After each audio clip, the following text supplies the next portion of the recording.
Namaskar friends, welcome to Electronics Technology YouTube channel. Topic of defense technology news is Ukraine tests new long-range FPV first-person view drones as Brave1 accelerates battlefield deployment of unmanned systems. Brave1 has completed field trials of a new generation of first-person view drones as Ministry of Defense of Ukraine moves to accelerate the delivery of new unmanned systems to frontline forces. The trials were conducted at a training range with the participation of 8 Ukrainian manufacturers. The program is being advanced by Serhiy Sternenko in cooperation with domestic drone producers and Brave1. During the tests, the drones carried out missions at ranges of up to 25 kilometers. They also engaged targets while operating under the effects of various types of electronic warfare. Ukraine's defense ministry said some of the systems successfully completed the full testing cycle. It added that certain platforms demonstrated the ability to operate effectively in conditions that closely resemble battlefield environments.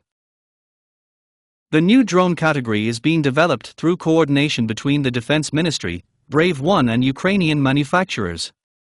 Authorities did not disclose further details about the technologies involved for security reasons. The ministry said accelerating the deployment of effective battlefield technologies remains a key priority. It added that several measures have already been introduced to speed up the process. These include a simplified weapons codification procedure and a revised procurement model for unmanned systems.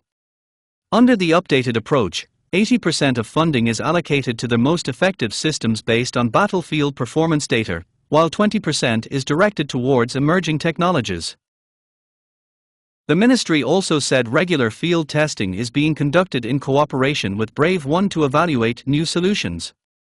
Each category of unmanned systems is assessed using a dedicated testing methodology.